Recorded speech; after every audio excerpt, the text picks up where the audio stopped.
Assalamualaikum warahmatullahi wabarakatuh dan salam sejahtera.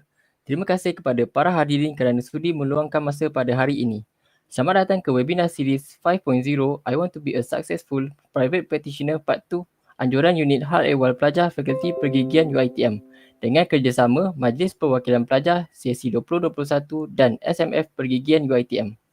Terlebih dahulu, saya ingin perkenalkan diri saya, Ahmad Izzuddin bin Ismail, pelajar tahun 1 Fakulti Pergigian UiTM selaku MC anda pada malam ini. Untuk pengetahuan para hadirin semua, ini adalah webinar yang kelima dan terakhir. Webinar ini bertujuan untuk memberi gambaran yang lebih jelas kepada pelajar-pelajar sarjana muda pemberdayaan pergigian dan sesiapa sahaja yang berminat. Program ini juga bertujuan untuk merapatkan hubungan silaturahim antara para pelajar dan alumni-alumni dari Fakulti Pergigian UiTM yang sudi berkongsi pengalaman dan strategi sebagai doktor gigi yang berpengalaman. Bagi merasmikan webinar ini, saya berbesar hati menjemput yang berbahagia Profesor Dato' Dr. Muhammad Ibrahim Abu Hassan, Dekan Fakulti Pergigian UiTM untuk menyampaikan kata-kata aluan sebagai pemuka bicara untuk webinar kali ini. Dengan ini, mempersilakan. Terima kasih Saudara Izzuddin, pengacara majlis kita malam ini, yang berusaha Dr. Firdaus Sanafia, penceramah jemputan kita malam ini, Dr. Mai, our alumni, and Dr. Alisha, also our alumni, so invited panellists. Associate Professor Dr. Mansuri Alis, Timbalan Dekan Pelajar, dan pelajar-pelajar dan juga peserta-peserta yang ada dalam online hari ini dan melalui YouTube. Dan Assalamualaikum dan salam sejahtera. Syukur Alhamdulillah kita sihat sebab kita boleh berada dalam program malam ini. Kalau semasa salah tentang COVID melanda negara ni, especially Selangor lah, very always champion and everyday champion. Okay. Jadi Alhamdulillah kita doakan agar kita semua dipelihara daripada terkena COVID-19 insyaAllah. InsyaAllah. So program ini seperti yang dimaklumkan oleh Cik Saudara Izzuddin tadi adalah program kelima yang alumni homecoming. Ini adalah salah satu program di mana fakulti dan pelajar mendekati alumni dan juga successful practitioner untuk share dia punya experience in setting up private practice, or in previous that is how to do specialist program, training overseas and local. So itu adalah antara program yang dianjurkan oleh Sekretariat Hak Ehwal Pelajar, Fakulti, SMF dan juga MPP. Inilah aktiviti. Biasanya kita jumpa alumni, tapi Dr. Firdaus ni saya kira dia pun ada kaitan dengan kita juga. Dia pernah mengajar part time dulu dengan kita, dan saya jemput dia, insyaAllah dia berhati masa kita mula dahulu. Dan juga dia juga terlibat dalam berbagai program dalam board of study, program-program kita yang jemput dengan Firdaus. Okay, dan Dr. Mai dan Dr. Alisha ni memanglah our grad, sangat Alhamdulillah telah menjadi private practitioner or employer. Because dasar UiTM sebenarnya want to create more employers than employees. Jadi dengan adanya more practitioner, that means apa yang hasrat UiTM untuk menghasilkan managers, more managers dan employees is tercapai.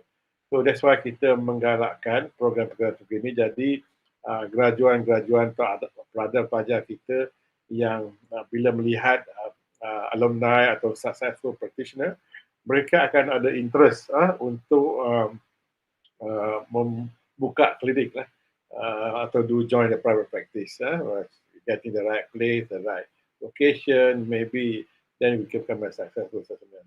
Jangan follow saya lah, dari sejak dari graduate sampai sekarang masih dengan universiti tak ke mana-mana. Although I was invited to open private practice or bagi share, tapi kita tak pernah let me focus on education to develop more Putra specialist, especially dekat UiTM. Of course, before that I was, because Dr. Firdaus was with me at dulu, so we were lecturers together at so we know him for a long. I know him for a long time. So anyway, I'd like to thank you lah, all our panelists today for spending their time malam-malam pula to share their experience with our graduate yang dah kerja ataupun our student yang going to finish soon or yang dalam masih lagi tahun-tahun awal. I didn't know what is the expectation, the needs, and what to do if they want to become a private practice. As we know now, when you graduate, when they finish, not all will be employed by the government. After 1 year, about more than 70-80%, after 3 years contract, almost 70-80% will have to leave or go for private practice because not many posts in the government are available. So with this program, we hope that ia akan memberi banyak penerangan yang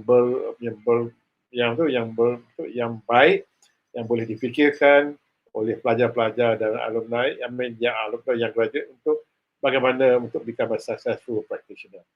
Last week we just had one, 2 bulan, we have 2 alumni and 1 practitioner also, Dr. Suryana. And today we also have Dr. Firdaus and also 2 our practitioner. Again, saya ucap tahniahlah kepada unit High Awal Pelajar, SMF dan MPP, fakulti kerana telah menganjurkan program ini. Beberapa kali dah, kelima dan kita harap walaupun Cik Izzuddin kata tadi, saya kata ini program terakhir, tapi kita akan buat banyak lagi program dengan alumni, maybe dalam different platform, different tajuk, insyaAllah.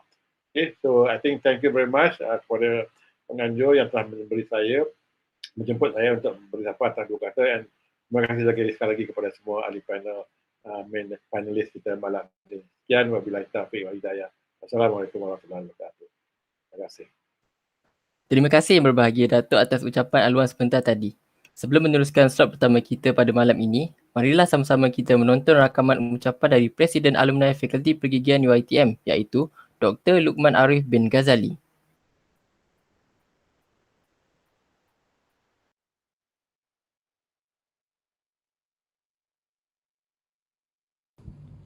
Assalamualaikum dan selamat petang saya ucapkan kepada pengurusi majlis, our VIP today, our honorable speakers, alumni who are here tonight and giving your time for the share. Okay, my name is Luqman Arif bin Muhammad Ghazali. I'm from 6th batch, Bachelor of Dental Surgery, UiTM Sungai Buloh. Okay, I'm sorry I can join the event tonight because I have other thing to settle, but I'm very grateful to be here to give a simple speech for the event. Okay, so for this event, it is a very good initiative by the faculty to have this talk, so that kita sebagai alumni, our student who are planning to go for private practice can have an insight about what it is about. Okay, we are very lucky to have speakers from our successful alumni, Dr. Mai Mahira, Dr. Fauzan, Dr. Arif, Dr. Alisa, along with Dr. Sharifah Suryana, and also it is an honor to have Dr. Firdaus Hanafiah, oral maxillofacial surgeon, to share various knowledge regarding dental clinic private practice. Ladies and gentlemen, I believe as a dental surgeon, we can stop at just being a general doctor. Okay, we have to open up our mind. Kita kena berfikiran jauh. Banyak peluang menanti kita dalam kita nak meningkatkan mutu kualiti kita. Sama ada kita nak meningkatkan mutu kerja klinikal, ataupun cara kita memimpin dalam klinik yang kita handle, atau cara kita bersosial dalam komuniti setempat. Okay, masa undergrad, during my undergrad, we might think that maybe our job is only in the clinic itself. doing scaling, filling, extraction. But as we grow older, dentistry is more than just that. For those who are still in the government, you will be occupied with meetings, return, promosi, and not forget SKT. Okay, our world is bigger than the size of teacup. Okay, as long as we have enough resources, enough knowledge, and support, we can grow old, we can grow better, wiser, and at the end, you are the person who will make UiTM dental name proud. Okay, one thing I must say, wherever you are, government or private or any field that you join, please jaga nama baik UiTM, jaga nama baik dean, jaga nama baik lecturer, and all the stuff, because there's no one else to do that except us. Okay, and again, thank you for your time, and thank you for the opportunity given to me to talk in this event. Okay, and please be safe, wear your mask, and may this COVID-19 go away so that we can live normally just like before, inshallah. Thank you. Assalamualaikum.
Sekarang kita akan meneruskan dengan slot pertama kita iaitu Solo and Partnership Practice, Challenge and Reward oleh Dr. Mai Mahira Amir.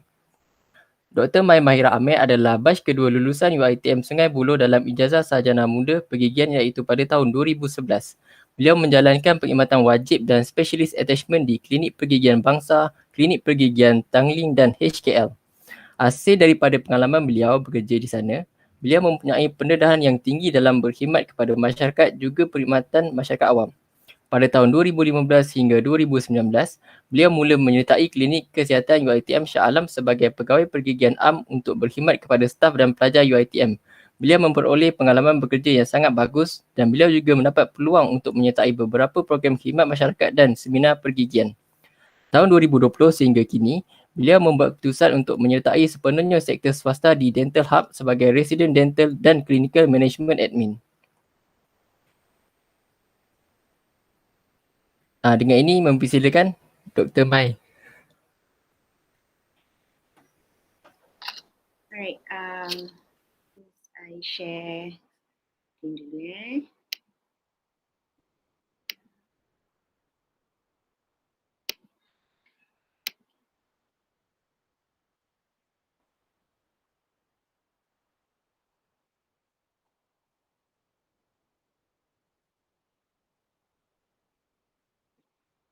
Alright, boleh dengar Boleh Doktor. Alright, okay. Thank you MC kita hari ni, Izzuddin, for the nice introduction. Assalamualaikum warahmatullahi wabarakatuh, especially to our lovely Dean, Datuk Professor Dr. Muhammad Ibrahim Abu Hassan, beloved lecturers, fellow colleagues and juniors yang join, and also not to forget the other two awesome panelists, which is Dr. Firdaus Hanafiah and Dr. Alisa Azlan. Okay. First of all, I would like to take this opportunity to thank Associate Prof. Dr. Masurialis and all the UiTM Dental Homecoming Committee for the warm invitation. I was actually quite surprised when I was first approached by Dr. Mas to be one of the panel today, looking at the topics given and also alongside with these two awesome other panelists. Okay, I do feel that this topic is more suitable for other dentists out there because due to my minute experience in this field. But I will try my best shot um, during this sharing session. So this is only not as a lecture or anything. It's just like a sharing, more like a sharing session. Okay. All right. Okay. Again, I am Dr. Maimahira Amir. I was born in Shah Alam, staying in Shah Alam, studying in Shah Alam, also working in Shah Alam, and Alhamdulillah found my soulmate also with Shah Alam people. So we are blessed with three beautiful kids. I am proudly announced that I am a UiTM alumni. I finished my dental undergrad in dental faculty UiTM. Now currently working with the dentist hub. So I am proud to say I am more like a dentalpreneur lah now. Okay. Alright, moving on. Because kita nak cepat juga kan. Okay. Today the topic given is solo versus partnership practice, the challenges and the rewards. So for today's topic, I will cover a bit about the definition of each type of practice yang ada in the industry and what are the benefits and the drawbacks of each, so that you can further know which one suits you best. Because I do think in deciding which types of business practice yang you should venture in future, andai kata you nak join private practice, it is pretty crucial criteria juga lah to consider prior dental clinic setup, because it will lead you to where you're gonna be in the future. Alright, so these are maybe some of the questions yang you might want to ask yourself. Should you go solo or to find a partner? Or is it a good idea to go solo? What if you were to go to the solo practice, can you change it to partnership later on? Which one is better? And if you agree to do partnership, what are the criteria should you look in a partner? So these questions are like a guidance for you to do more research and choose the right types of business practice. Because siapa-siapa yang ada join the last week punya session, I remember that Dr. Arif did mention about the type of business practice yang can be done in dentistry, which is sama juga macam another business, which is solo practice, group practice ni partnership lah, and also company, which is syndrome berhad.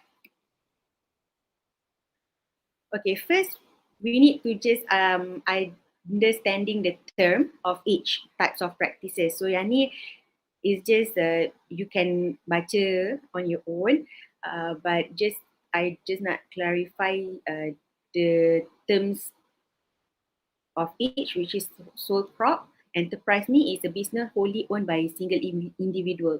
Means that you and your business are inseparable. You and your business ni bergerak sekali. And partnership is dia some kind of sama juga macam sole prop, nothing much different except for that dia owned by 2 or more persons but not exceeding 20%. And company, it is an organization, a legal entity, is set up by a group of people in operating the business. Means you and your company are 2 different entities. Alright. So let's further discuss about each. So macam I cakap tadi, the enterprise, partnership and company ni dia lebih kepada beza je difference of person yang ada dalam the organisation lah. So macam enterprise, 1%. So dia more on your own capital. So the property belongs to you. Ke mana-mana you pergi, you akan bring your business together. Partnership, minimum 2% and not exceeding 20%. And capital semua jointly partners tu, berapa orang yang dalam group practice tu, so diorang akan put sum of money untuk as a capital diorang, and the property also belongs to the partners jointly. Macam company, the capital ni by the shareholders and all the property belongs to the company, not to you personally, right? Okay. So today we're gonna further discuss more on enterprise and partnership. The benefits and the drawbacks pun I will cover only on enterprise and partnership. So we're not gonna cover company, maybe that one can be covered in another topic. So this is a simplified table to show what are the pros and cons for each types of business practices, which is the enterprise and the partnership. So as I said earlier, so prop ni is a common business form sebab it's quite easy and simple and also the cheapest business form lah. So the best part of the enterprise solo practice is that you have complete control over your business. So you yang boleh decide apa yang to do with your business. You will decide responsibility tu semua on your shoulder. So bestnya dekat situ, so less conflicts on business decisions sebab everything you can decide on your own. And in exchange of that, sebab everything is on your own kan, all the profit belong to you. Okay. But dia punya drawbacks of enterprise is that limited capability to raise capital means that in future, later on, maybe kalau you have nak raise fund from another bigger company ke apa-apa, it's a bit tricky sikit lah dekat situ sebab ada some big company dia lebih trust pada yang partnership atau company punya SMEs macam tu. So owner alone will be responsible for all liabilities, including tax. And when the owner dies or out of getting old, the firm will close kalau dia dah nak stop, dia tak nak continue. So this is the major drawback yang orang akan tengok lah because ada few dental business kita ni mostly are enterprise. So ada few dental clinic dah jadi case that in unfortunate event the owner dies, so the family tak boleh nak waris directly dia punya business tu, so they have to sell and the orang yang beli business tu have to rebrand the company. Dia tak boleh continue, so waris cannot get anything from the benefit from the business. So compared to partnership, better in financing, nak cari capital pun better sebab dia ada more people involved in that business. So improve in kind of management, ada wider pool of knowledge, skills and also contact. So lagi banyak fund kat dalam tu, lagi banyak you boleh buat lah with the business, something like that. So the best part of this partnership juga that if someone dies or withdraw, you can legally allow partnerships to still survive based on your agreement. Okay, so tak ada beza sangat dengan enterprise. Liability ni individual liability. Maksudnya dia punya loan ataupun financial semua tu in between partners. Dia bukan different entity like company lah. So a partner cannot transfer interest without consent of partners. So apa-apa yang you buat in partnership need to have agreement with all the partners in the business. And profits also must be shared. Okay. So macam dekat Malaysia ni, sebab partnership usually dulu dia ada unlimited liability. So dia nothing much difference with the enterprise. So what we do have now is the LLP, which is the limited liability partnership. And that one you can choose sebab dia punya liability tu focus on the financial resources je. So that's one maybe a better option for you to proceed with. Okay, so the question is, would you prefer to carry the full weight of a business on your own shoulder or you rather trust a partner? So this one, daripada yang kita dah, daripada terms and the concept yang tadi tu, you can decide on your own what suits you best to practice in future. So I would like to just share this quotes by John D. Rockefeller. It's about partnership. A friendship founded on business is better than business founded on friendship. I do believe in this because you see, memang kita dah kadang-kadang lama kawan tapi bila come to business, we never know.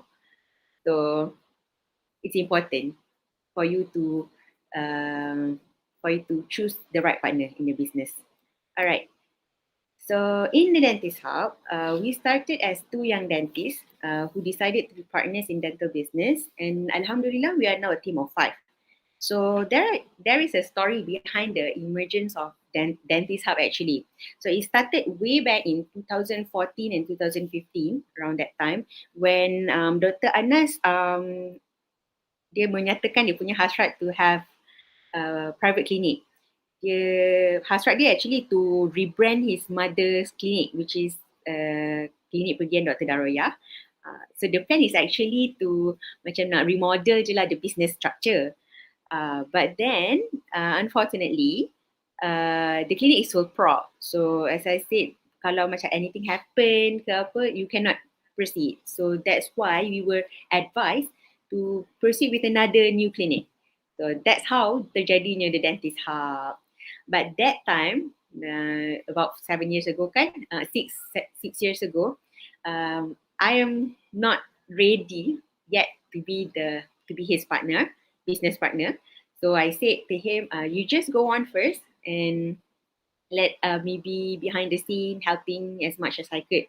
So that's when Dr. Yazid come and agreed to be his business partner, because I believe they have shared the same beliefs and values.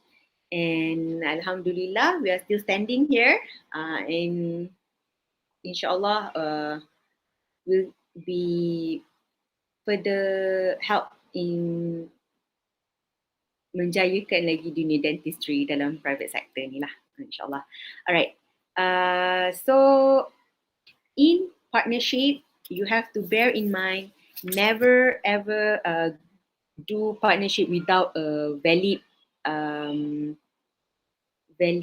agreement. In partnership means you kena ada black and white.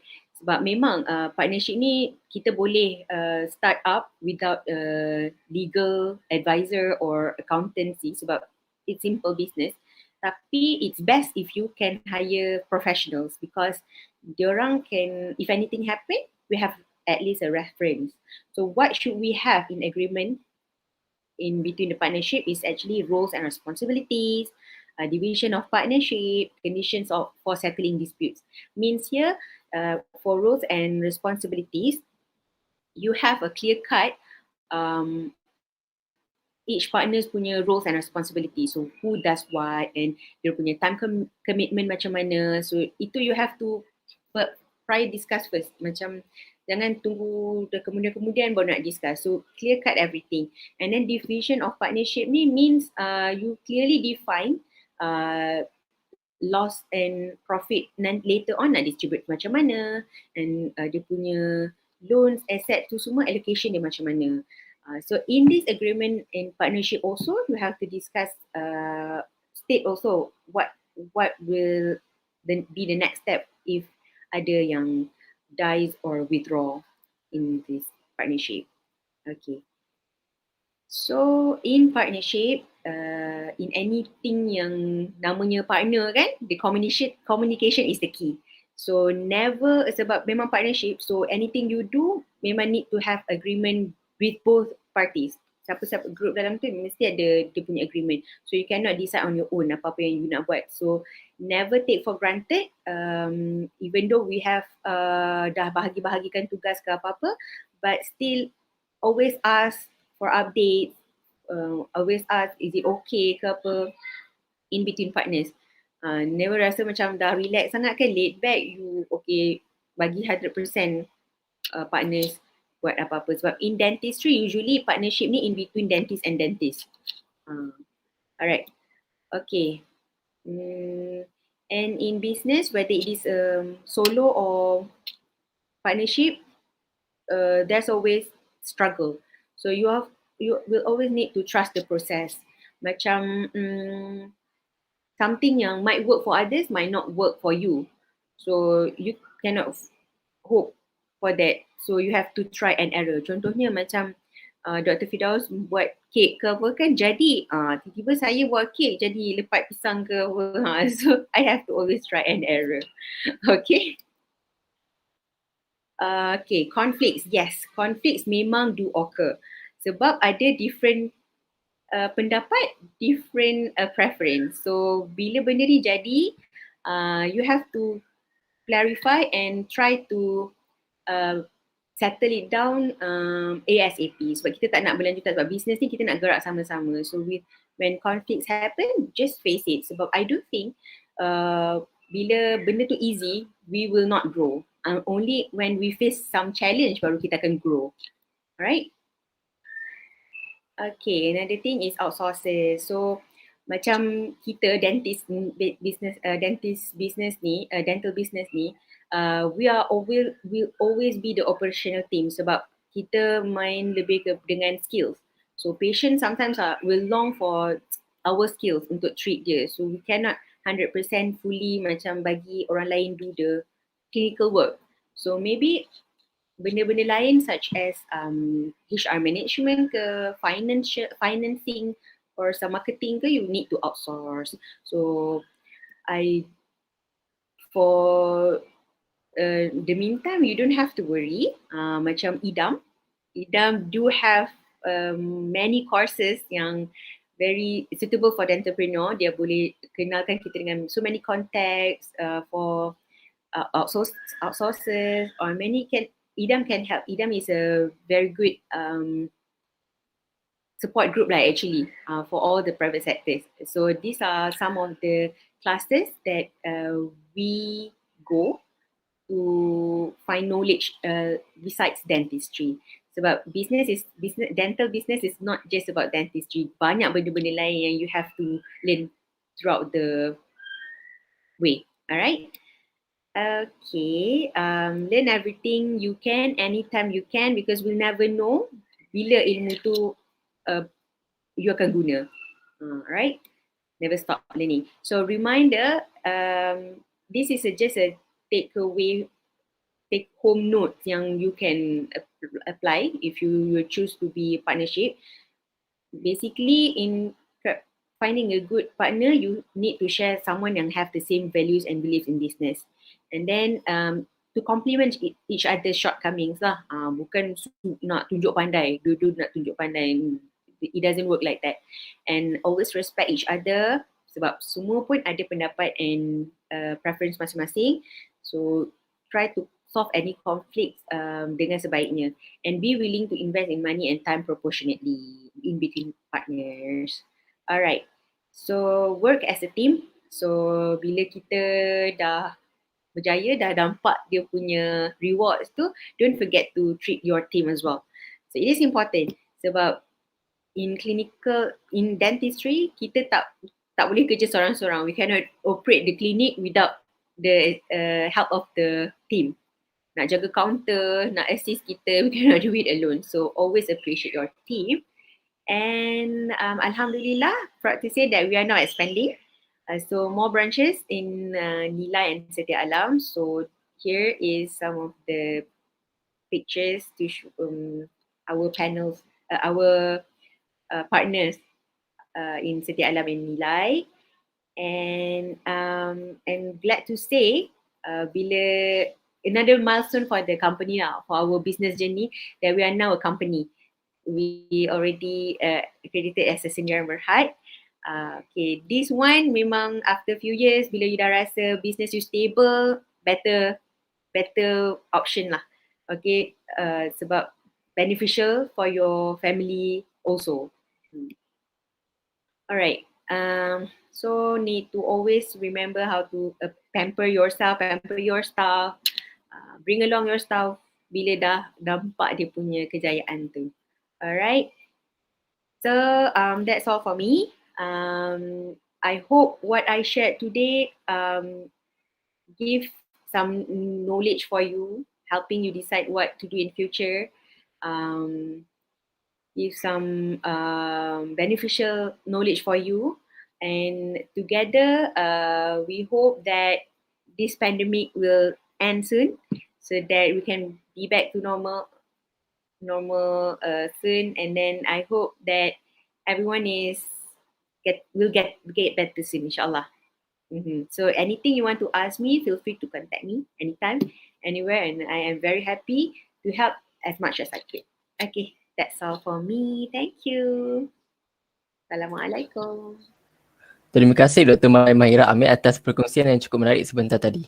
Dengan ini saya ingin membuka ruang kepada para pelajar bertanyakan soalan. Sila perkenalkan nama dan tahun anda sebelum bertanyakan soalan. Anda juga boleh bertanyakan soalan di ruangan YouTube live chat.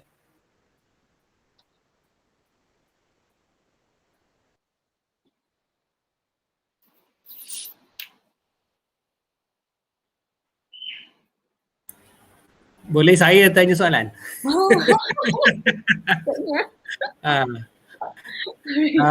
What made your group change from partnership to Sendirian Berhad? Okay, that one is a good question. Thank you, Dr. Firdaus. Basically, sebab after joining few classes, baru kita nampak mana hala tuju partnership ni sebenarnya. So kita nampak there is more better options dekat Sendirian Berhad lah, sebab bila dah Sendirian Berhad tu dah secured, kita boleh pass through banyak benefit to the team and banyak benefit to us and our family, sebab tujuan kita nak buat business ni pun mostly for families kan. So I hope that one answers your question.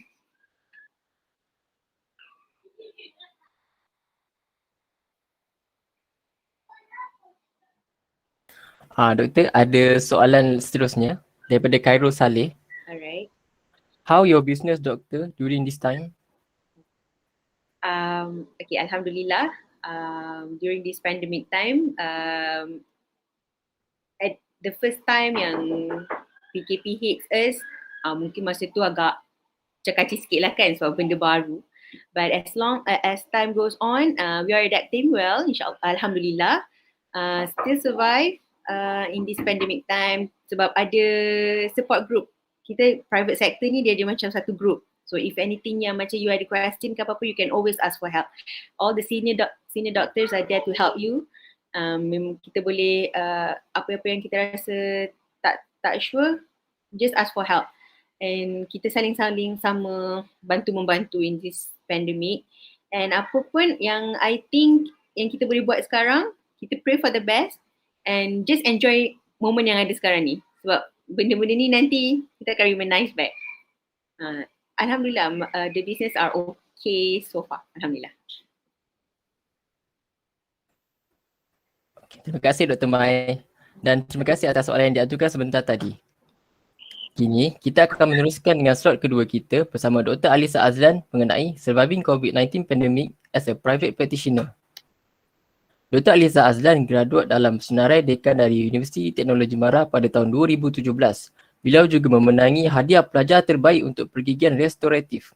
Dia adalah pakar bedah pergigian muda dengan pengalaman praktikal di beberapa klinik pergigian tempatan dan luar negara, termasuk di Riga, Latvia. Beliau menamatkan perkhidmatan wajib kerajaan selama 3 tahun di Klinik Pergigian Selayang Baru di Selangor. Beliau ditugaskan ke Kuala Lumpur sebagai sukarelawan untuk melakukan swab test COVID semasa Perintah Kawalan Pergerakan pertama. Dengan pengalaman bekerja lebih dari 4 tahun, Dr. Alisa tidak pernah gagal meletakkan kepuasan dan keselesaan pesakitnya sebagai keutamaannya. Beliau senang mendidik pesakitnya mengenai penjagaan kesihatan mulut dan mempunyai minat khusus dalam bidang pediatrik dan ortodontik. Beliau telah memperoleh sijil Pasca Siswaza dalam impunan pergigian dan kini dalam proses mendapatkan sijil Pasca Siswaza dalam bidang ortodontik dari Universiti New York. Dia membuka klinik pergigiannya sendiri di Siti Alam yang berada di Kejilanan Shah Alam pada Oktober 2020. Bagaimana dia berjaya dalam latihan ini dan bagaimana dia mengatasi banyak cabaran adalah tajuk persembahannya malam ini. Dengan ini mempersilakan. Okay, so saya akan share slide saya sekejap ya.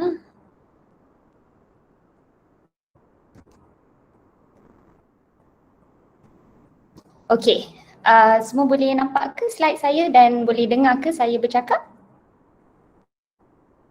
Boleh doktor. Okay, alright. So, Assalamualaikum and a very good evening to Mr. MC, Encik Izzuddin, and of course our Dekan, Datuk Profesor Dr. Muhammad Ibrahim, And a special thanks to Dr. Masrialis for inviting me to give this sharing session today. It's such an honor, really. I am very glad to be able to have this sharing session. Okay, so the topic that I was given is surviving COVID-19 pandemic as a private practitioner, my story. Okay, so my name is Dr. Alisa Azlan. So let's start. I would like to start my sharing session with a quote. How you do anything is how you do everything by T. Harv Eker. Okay, so I'm sure whatever problems that you may face in your clinic, you are not the first person to experience so. You know, I'm sure there's a lot of seniors out there who have actually experienced it that we can learn from. So as you can see in this picture, you know, you should not be afraid to ask your seniors for help, just as how I am now sharing with you. I have. Alisa, I think we don't see your PowerPoint, your slide. Oh, okay. Hold on. Let me share again.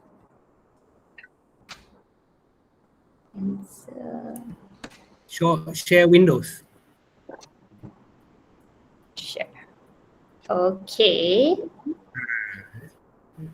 Is this better? Yeah. Yes. Okay, so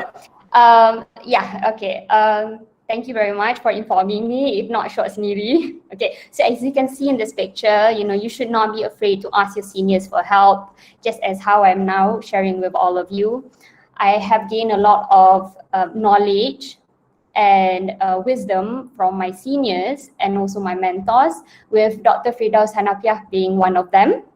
Okay, and also from my family and my dear husband for helping me a lot throughout this process. Okay, so it's a matter of mindset. If you have a fearless mindset, inshallah, I am sure you can face anything.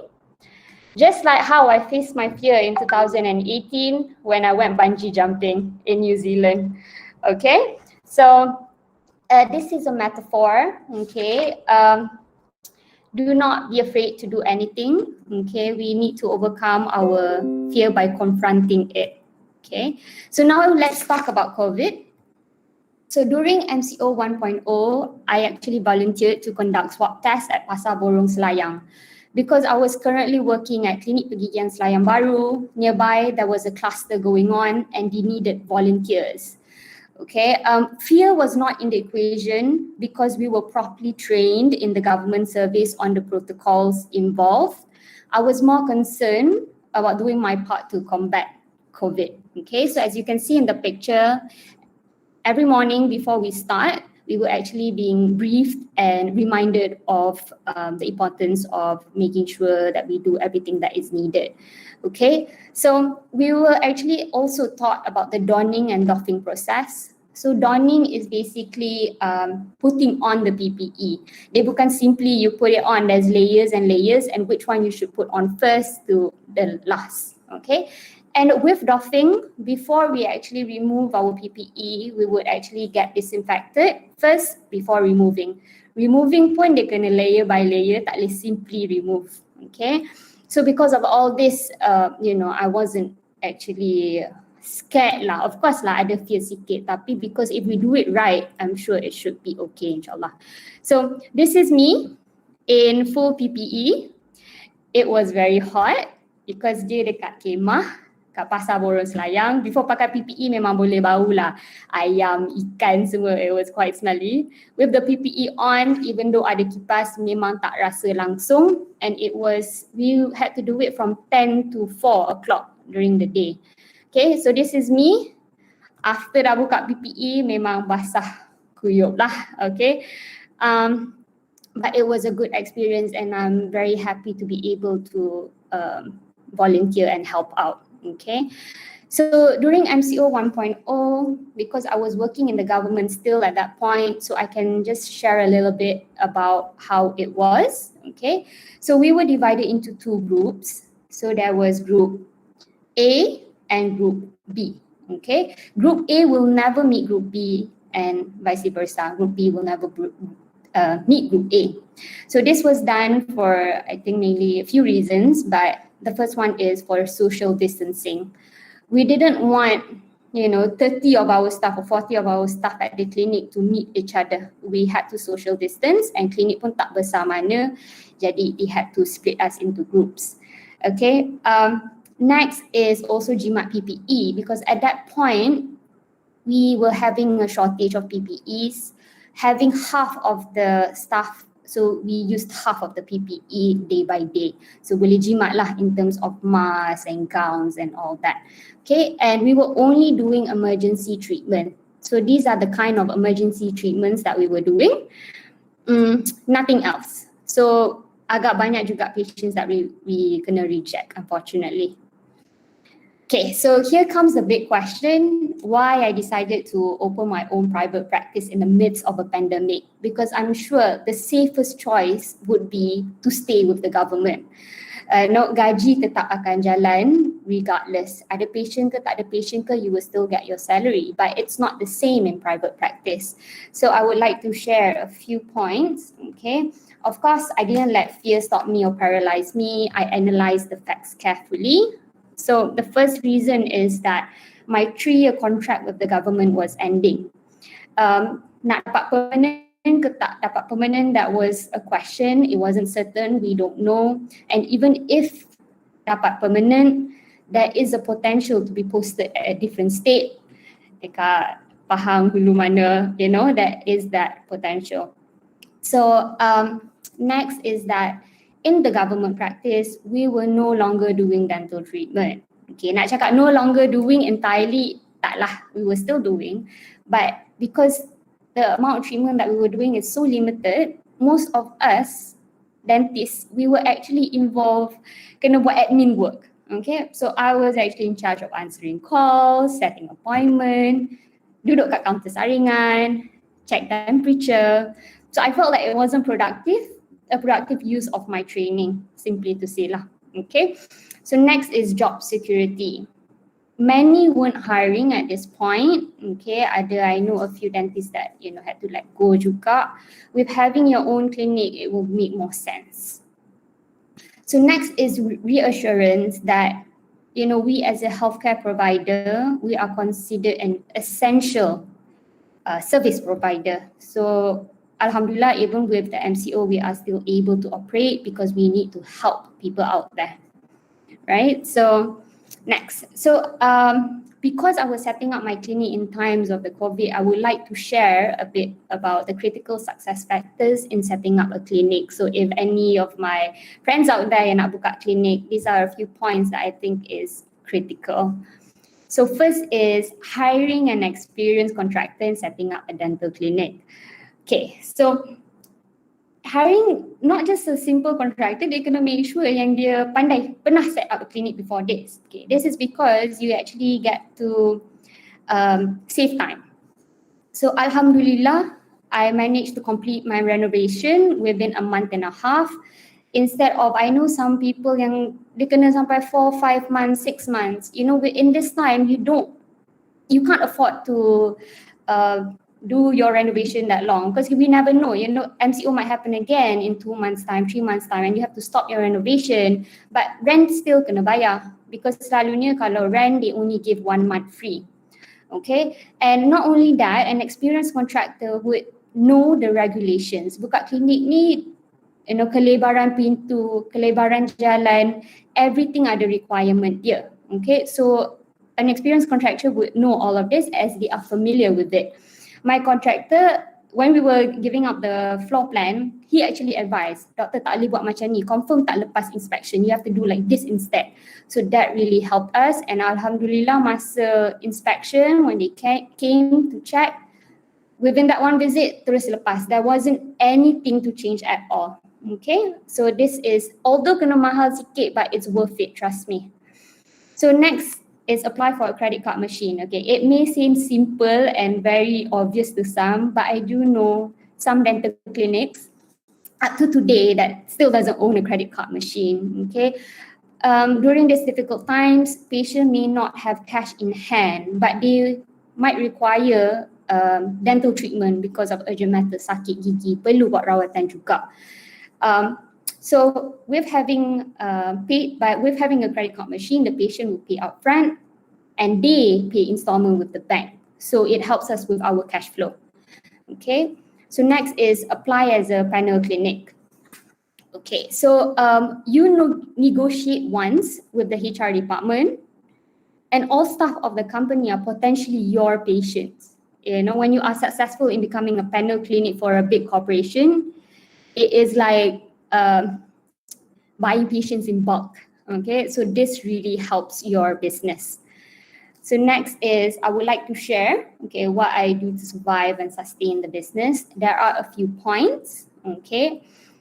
First is getting my staff vaccinated. This was top priority for me because, you know, when I'm a, you know, kita sebagai business owner, boss, we have to make sure that kita jaga staff kita. So I was finding out, okay, macam mana nak get my staff vaccinated, okay. It was a simple process, but it was not a clear process at all. So during end of March, at this point, a lot of my medical friends were already vaccinated. Okay, my friends from the government that are dentists dah kena vaccinated, but not a lot in the private practice. But I do feel that we are still frontliners, we are seeing patients, so it's very important. So what I did was I called the NDC and cakap. So I asked them, how do I get my staff and I registered, you know, so that we are top priority lah, okay, as a frontliner. They responded and said, oh, apply je through My Sejahtera, like, you know, biasa. So I was not satisfied with that answer, so I called CCAPS. So CCAPS is actually Cawangan Kawalan Amalan Perubatan Swasta. They are the ones involved to help with private practice lah, nak buka klinik ke apa ke, semua dia orang yang involved. So I was, Sister Florence is the person in charge there. So she gave me a number she passed me a number for PKD Petaling. Because my clinic is in Setia Alam, it's under the daerah Petaling. So if your clinic is elsewhere, it might be a different daerah. So you have to get that number. So when I called that number, and it wasn't easy to reach lah, simply to say, banyak kali juga kena call.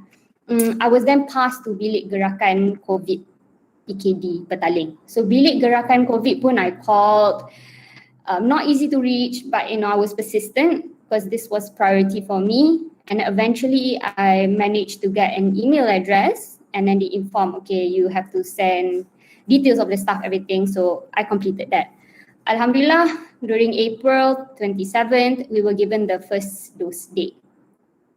So dah ada staff, they're all vaccinated, so you feel lega sikit lah, okay? But still, we had to always be very careful in the clinic. And then ada staff nak berhenti pula. So bila staff nak berhenti, we have to hire new staff. New staff is not vaccinated, so I was a bit worried. Macam mana ni? Boleh ke tak boleh? But because I know the process already, so when we got new staff, terus I email to the email given. Within 2 weeks, Alhamdulillah, my staff already got a date and dah complete dah. Up to I think on Wednesday, Alhamdulillah, second dose dah selesai. So, you know, not easy process, not clear, but quite simple once you know it. So next is, how did my experience in the government help? Of course, with strict SOP, pakai face shield, face mask, scrub, glove. I would never interact with my patients without my face shield on, and I would ensure all my staff buat yang sama. Pakai face mask, make sure pakai betul-betul, tak nak bawah hidung and all that. Time to time memang kena tegur, but kenalah, alright? So next is disinfectant training from suppliers. So when the supplier came, they actually trained our staff macam mana nak disinfect dental chair, macam mana instrument, the proper way of doing and the correct way to do it. Okay. Next is, these are the extra precautions that I took. So I actually purchased the disinfectant machine and placed it in all the surgery rooms. In the disinfectant machine ada hypochlorous acid, HOCl, and as shown in this journal, published in September 2020, it says the result indicate that this material can be used with a high predictability for disinfecting against COVID-19 virus. Okay, it comes in a bottle, 1.5 liter macam tu, quite expensive, but you know, it's important for us to ensure that the safety of our staff and our patients terjaga. So next is, after every patient, the receptionist will be in charge to spray. Kena disinfect. So they will disinfect the chairs, the counters, the door handle, everything. We will also provide hand sanitizer and disinfectant spray at the counter, okay, just in case the patient nak guna. And of course, it is double checked by the clinic manager. Clinic manager akan keluar and tengok, make sure dia buat. And next, we will also have, there you go. Okay, we will have routine professional disinfection of the entire clinic. You know, we are not afford to do it every day lah because, you know, mahal juga. Tapi when I find that it's important or when there's a case ke apa ke, we would have them come in and disinfect the whole entire clinic. Okay. So next is marketing. You know, now I really believe that word of mouth is the best. Patients are the best promoters. I've had patients coming in from Selayang, Ampang, Cyberjaya, all the way to Setia Alam just to do dental treatment with us. Because when I ask, duduk kat mana? And they say, oh, I live in Ampang. And I'm like, okay, I'm sure there's a lot of clinics in Ampang. How come you come all the way here? And they're like, oh, because my cousin recommended my friend and all that. So, alhamdulillah, but because of the, you know, lockdown as well, they're not able to come, so they had to postpone juga, quite a few. But you know, when patient recommend, bila dia recommend kepada kawan dia, memang kawan dia akan beli dan percaya and they would come. Okay, so jaga your patients very well. Okay, so next is social media. What role did social media play? Okay, it played a very important role.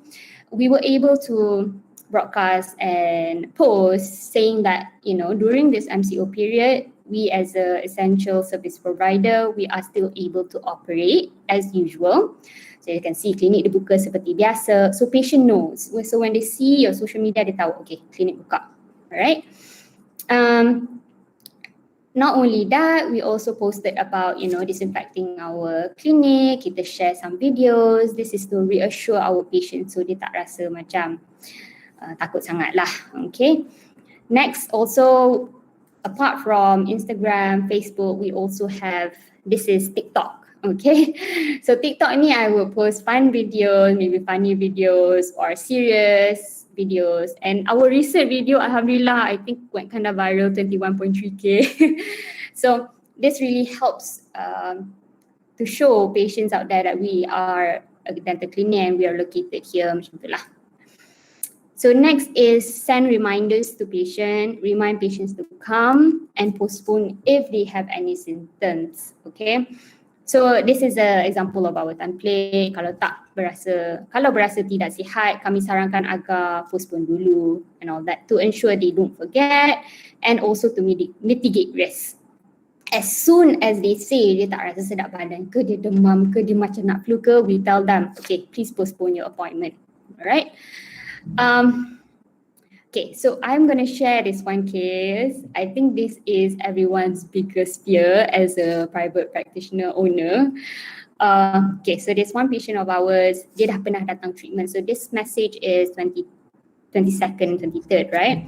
So he actually came to the clinic a week before to do a dental treatment with us, and it was quite a complex treatment. So it took about 2 to 3 hours. So lama juga dengan kita. So he had another appointment. So we sent a reminder and he said, hi, sorry tak berapa sihat hari ni, badan panas pula. Okay, so when I followed up, tanya, and then he actually informed, saya positive COVID. Okay, COVID positive patient, our action plan. Okay, you being the boss, you have to respond, don't react. Kalau you panic, staff pun panic.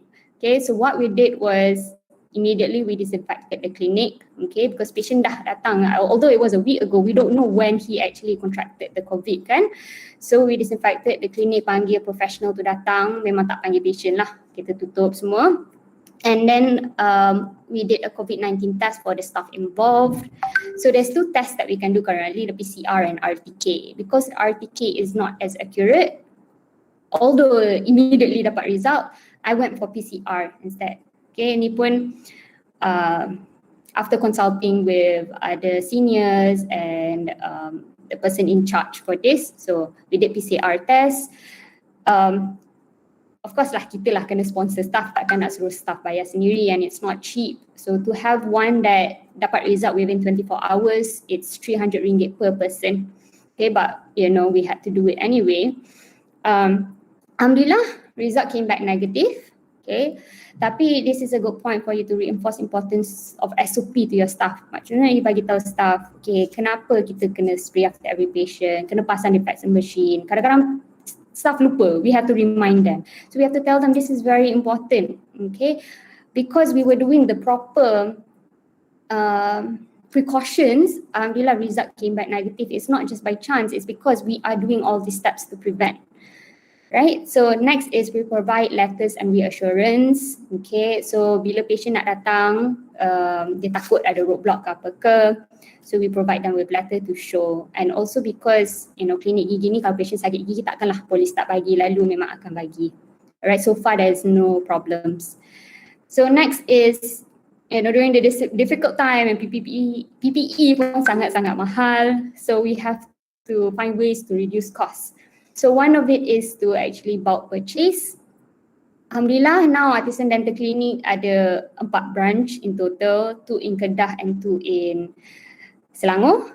Okay, so when we purchase for all the branch tu boleh beli sekali. So it's very much, it's cheaper. Okay. Also, I think masa part 1 Dr. Arif Ashraf ada mention pasal you know kalau you nak purchase, you can also purchase with your friends other dental clinic to get that special price, so you can do that as well, right? Next is you can also join groups macam IDAM. So IDAM, Islamic Dental Association Malaysia, I think Dr. Mai ada mention juga about this. It's very helpful for us dental owners to join groups macam ni, so we can also purchase together ramai-ramai and get a very good price and good quality punya barang. Okay, so next, alhamdulillah, the business didn't just survive but it thrived. Okay, business actually grew. We have expanded now for branch. Number of patients pun increase. Okay, the reason why the number of patients increase, I think mainly because governments, they're not accepting walk-ins. So bila patient sakit gigi, let's say nak kena buat MOS ke apa ke, usually they're given an appointment. And the appointment isn't, okay, that tomorrow ke, in a week ke, it's like in 3 months, in 4 months. Kalau patient sakit gigi sangat, takkan you want to wait for 4 months. And even if you give antibiotics, it's just temporary. Okay. So patients actually come for private practice. I have a few yang cakap, oh saya nak buat dengan government tapi lama sangat tunggu, so buat je lah macam tu. Okay, but however, let's be realistic. Okay, there are about 7% patients deferred treatment due to fear, unwell and financial reasons.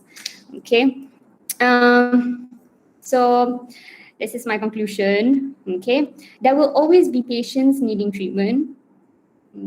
With MCO, it might be delayed, but they will come back eventually. People cannot forgo treatment as people cannot tolerate pain indefinitely.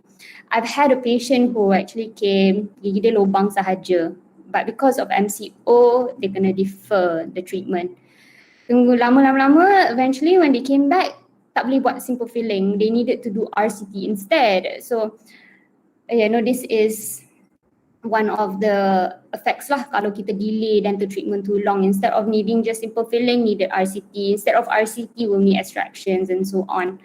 Okay, yeah. So thank you very much. This is my email address. If you have any nak PM tepi ke, nak tanya any questions ke, I would be more than happy to help. You can always just email me. All right. So that's the end of my presentation. Thank you very much. I'll stop sharing sekejap. Terima kasih Dr. Alisa Azran atas perkongsian yang menarik sebentar tadi. Dengan ini saya ingin membuka ruang kepada para pelajar bertanyakan soalan. Sila perkenalkan nama dan tahun anda sebelum bertanyakan soalan. Anda juga boleh bertanyakan soalan di ruangan chat box.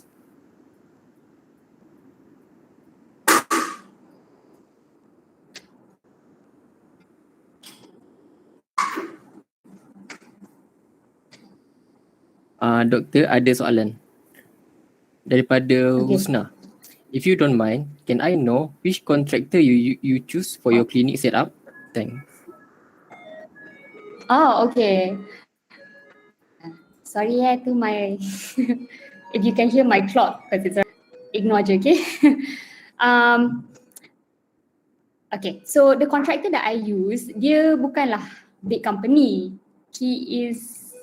Dia seorang sebenarnya, but he worked with someone else before, so now he's alone.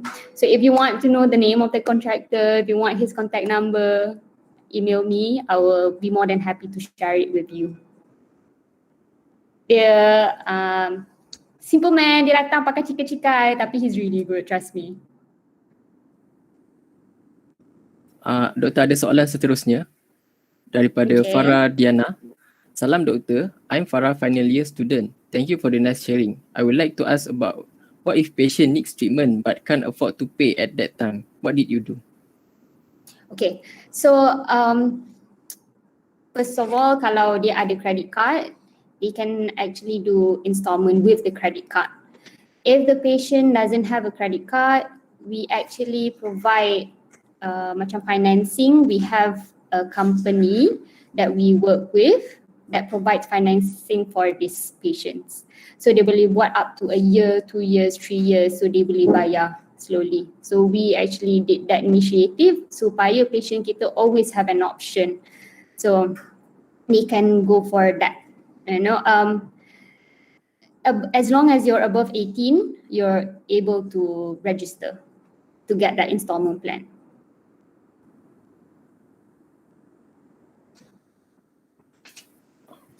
Ada soalan seterusnya doktor daripada Khairul Saleh. Adakah masa sekarang masa yang sesuai untuk set up new dental clinic?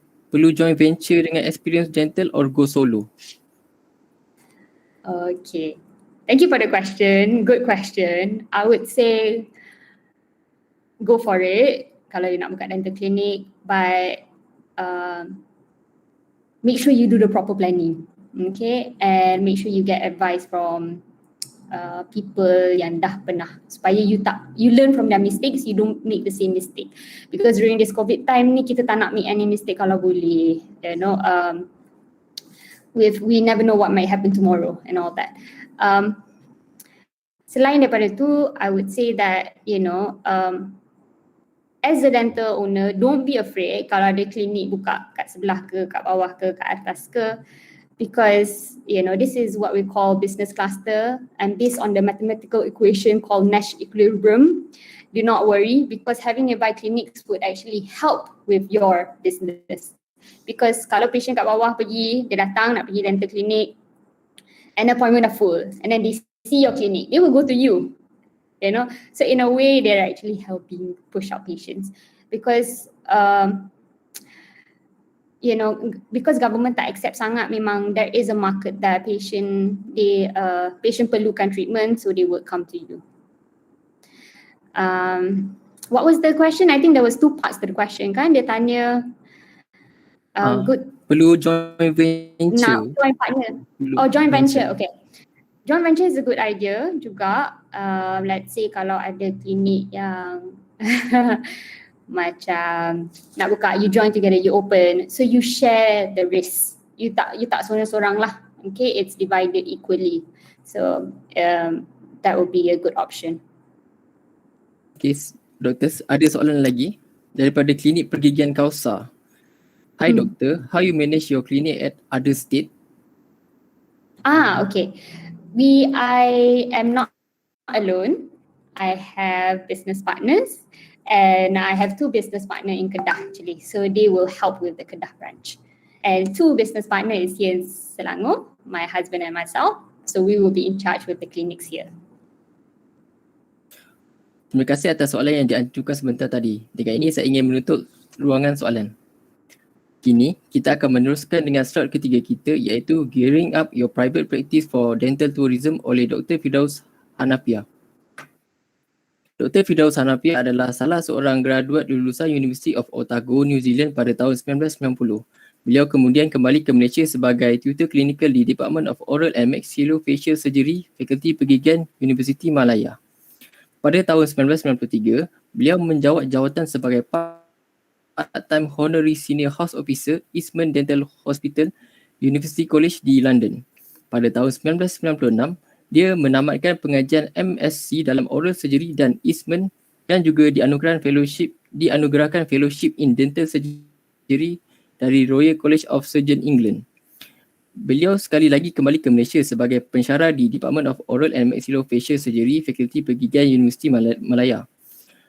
Beliau dianugerahkan Fellowship International Congress of Implantologists dan ahli The International Team for Implantology. Sejak itu, beliau telah menempatkan lebih dari 1,000 implan gigi. Dia telah memberi kuliah di Eropah dan juga Asia, iaitu Jerman, Finland, Belgia serta Singapura dan Indonesia, dan secara aktif menghadiri persidangan global pergigian. Dengan ini mempersilakan. Assalamualaikum warahmatullahi, yang berbahagia Encik Izzuddin Ismail, yang berbahagia Dekan Datuk Profesor Muhammad Ibrahim, yang berbahagia Dr. Maya Amir, yang berbahagia Dr. Alisa Azlan. First of all, izinkan saya berbahasa Inggeris ya, kerana saya punya presentation bahasa Inggeris. I think kalau ada apa soalan boleh bahasa Melayu, bahasa Inggeris boleh ya. Okay, I'm very honored to be invited by Professor Madya, Dr. Mas Suryalis also, and I can share a little bit. I know it's a bit late now, so I will do it as brief as possible. Yeah, I'm also honored to have known these two young ladies. Yeah, Alisa Azlan, when I first met her when she was 2 years old, when she was, she wasn't studying in Eastman, but her mom was studying in Eastman. I got to become her babysitter when her mom were having exams, and I really enjoyed the brothers and sisters. While Maya Ame was a teenager when I first saw her, because her father brought her in when she was young. So the family has been with me for many years, and Alhamdulillah, I'm so proud of her. She's become a dentist and a very good one as well. Okay, so without further ado, I will like to share my screen. Yeah, just bear with me. I am from another century. I was born in 1967 when people hardly have running water, electricity, let alone talking about television or the internet. So if you can you see that? Boleh nampak tak ya? Boleh nampak? Boleh doktor. Okay, thank you. All right. Okay, let me just share that. All right, okay. So my topic tonight is Dental Tourism 101, a beginner's guide to dental tourism. Yeah. Okay. So let's get on with this. You can see that dental tourism is actually defined by the American Dental Association as as an act of traveling to another country for the purpose of obtaining dental treatment. Okay, so when you talk about that, why would somebody from somewhere like 1,000 kilometers or even 10,000 kilometers away come to your country to have their teeth or their face being altered or being improved? So there are various reasons which I will go through with you. One of the things is probably initially I thought it was just cost, but there are more than that. Yeah, there are also the treatment needs, the problem that they have. Because dental tourism, you think only of countries of higher socio-economic level. They come for cheap dentistry, so-called cheap dentistry. But you'll be surprised that a lot of our dental tourism also involve people from the Southeast Asian countries, namely from places like Indonesia, from the Philippines. They do come, and from Singapore and from Cambodia. They do come to our country because they know that we give quality dental treatment with value for money. Yeah, that means quality dental treatment with value for money. Okay, so when you talk about global dental tourism, we're talking about a worldwide market which is roughly around 2.64 billion bukan ringgit ya, in US dollar during 2018, and is expected to develop on a growth rate of about 12% over the of review duration between 2019 to 2026. I think there are very little industry where the annual growth rate is about 12% over this time. So according to the report analysis global dental tourism market, you can actually look this up. They expect that the global dental tourism market will be at around 6.54 billion by 2026. And they have also said that the Asia Pacific is the principal and fastest increasing region in the worldwide dental tourism market, owing to the less luxurious cost of dental treatment in the region and increased disposable income of people around the globe. That means that people are traveling more, they know more about geography of other countries, and they can accept other cultures. Okay, so these are the things that are bringing dental tourists to our country. So wait a minute. Now we are talking about we are in the era of COVID-19. Yes, we are in the era of COVID-19. When we have COVID-19, everything stops. Absolutely correct.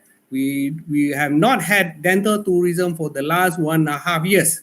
Does that make me give up on dental tourism? No, because at the end of the day, the man who looks after himself, and when he plays his chess, he looks at least 5 to 6 steps ahead, he will be the winner.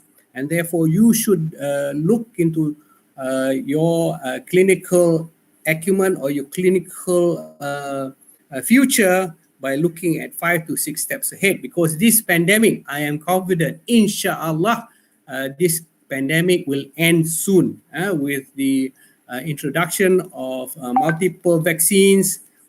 We will win. Kita mesti menang, inshallah. So you don't worry.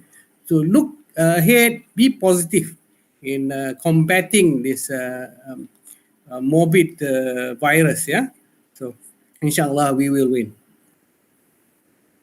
Okay, why dental tourism? Why you should look into dental tourism as something that you may want to involve yourself in? One of the things that I see is that there is higher value or value add to the same amount of work that you do. Okay, so Malaysia is no longer seen as a developing country. We are one of the newly developed countries, and the GDP per capita growth have shown that we are going up in this world. We are more competitive environment in Malaysia. We can make sure that our people are very well trained. Those of you who are graduates of UiTM and all the other, I'm not saying there's no difference in the level of graduates of all universities in Malaysia. You are basically competent, and I would say, having myself been a graduate of a foreign university, I can say I'm very proud to say that UiTM graduates are at the same level as any of the developed countries. Okay, but however, as you know, there are now 14 dental schools in Malaysia. The dentist per capita has now become that of a typical OECD country, which is one dentist for every 4,000 people. Therefore, you should look into the global market. In a recent seminar, I was asked how, if I have a clinic in Shah Alam, there are like 10 clinic within my section. 10 clinic within my section, how do I survive? But the things I told them is that you should not look in just your 10 clinics in your section. You should be a player within the global scenario. That means that within the 3 hours of your flight time from your clinic, there are at least 1 billion people. So you look at that 1 billion people, how you reach that 1 billion people. In the old days, it was very difficult. It was impossible because the only communication line that you have is the telephone. Nowadays, you have the internet. You have all sorts of social platforms you can go in. Okay. When you involve yourself in dental tourism, the practice is more interesting as you meet people from all over the world. You meet them and you can see them. They come to your country, and even in some cases, I go to their country. When I've done the successful treatment, I go to their country to meet them, and we have a good, a real friendship.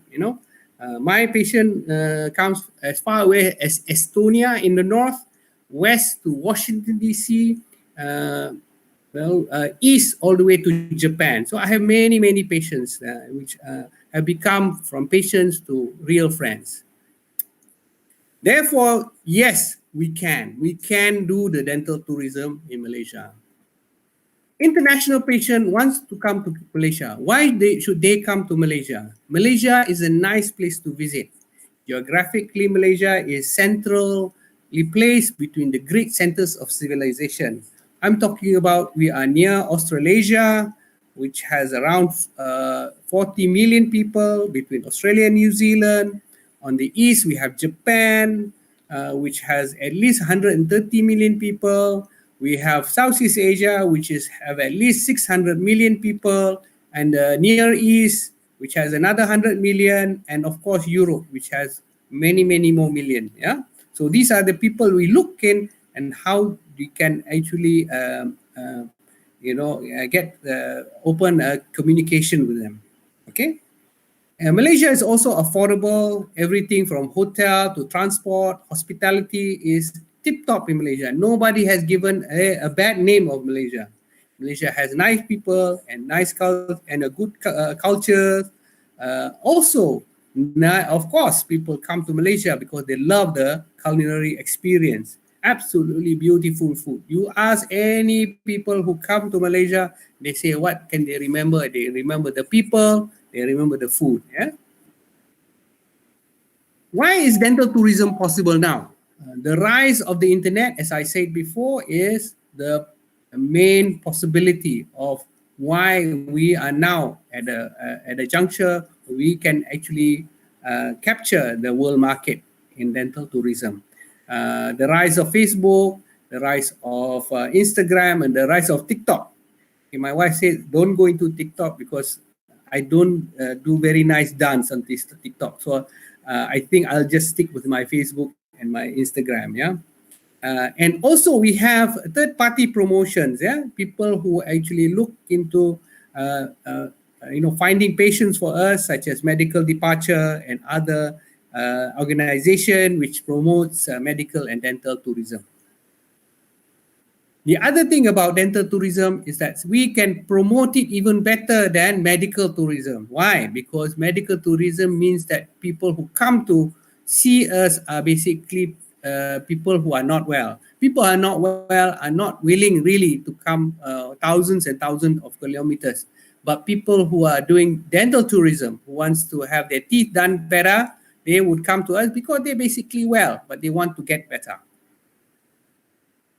Okay, for the theme of tonight, they say how to set up a clinic for dental tourism. Yeah, so basically, to set up a clinic for dental tourism, it's about location. It's about location. It's about location. The location must be good.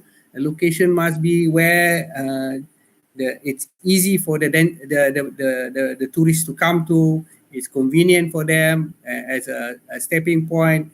There are good hotels around. So in my case, of course, Shah Alam is the right composition of that, yeah, because my center is in Shah Alam. Although I have another clinic which I will talk about and we will look into that. Well-trained staff, good English-speaking staff, and they know how to handle international patients with good etiquette.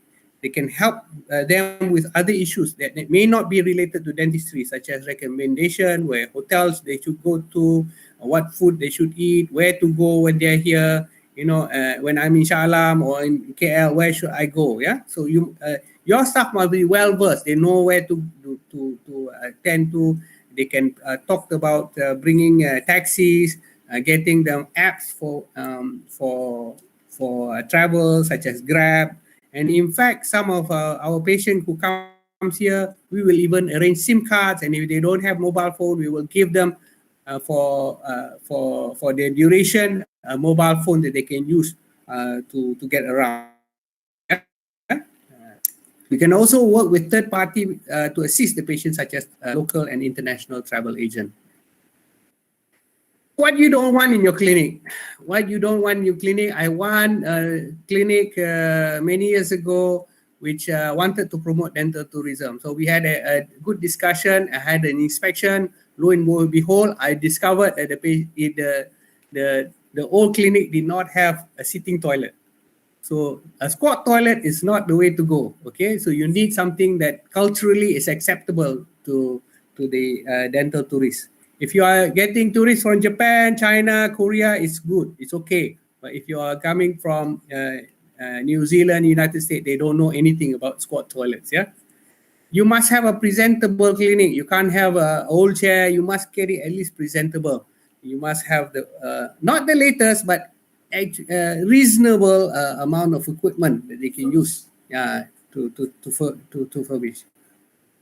Minimum standard of facility that you may require for your clinic is that you must have reasonable dental equipment, as I told you before, up to date with technology and able to facilitate all types of dental work, from implant dentistry to endodontics to restorative dentistry. Yeah? So these are the things that you must have to get ahead in dental tourism. One of the things that you must also have is a fast turnaround time. That means that dental tourists are not expecting to stay more than a week in their treatment. They must select, you must have a selection of lab which can make prosthesis within 72 hours. That means not more than 3 days of turnaround time with high standard, similar standard to the American or European standards. So in my case, digital dentistry is the key. Without digital dentistry, it's almost impossible for me to have a turnaround time as such. Yeah. So what I have is I've decided from early on to have my own lab. So the lab that we use is a digital mill that has digital milling technology and a scanning machine, so that we can have a fast turnaround time. An example of a clinic geared to dental tourism. I just will show you one of my clinic that is geared for dental tourism. Okay, it is located in the heart of the city within the KLCC area. Okay, it's called the U Smile Clinic. Yeah, so I'll just run the video. Ismail bin Haji Hassan. We have since moved to our new premises in the KLCC in Jalan Perak.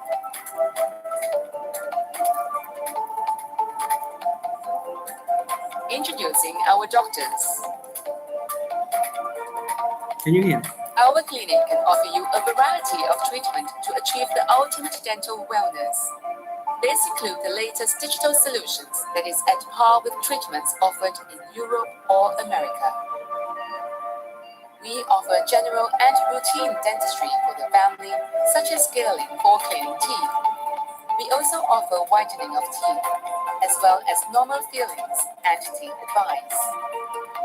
We offer conventional orthodontics, where we can install conventional braces as well as ceramic braces. We can also offer you braceless braces by using Orient Clear aligners. We offer the latest restorative dentistry, which includes crown and bridge work using the latest digital technology. We offer implant dentistry, all designed using the latest digital technology.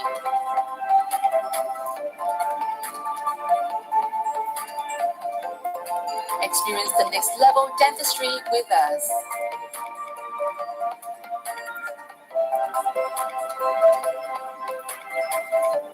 Okay, so that you can see that this is the thing that we bring you to the clinic. This is a montage you should have.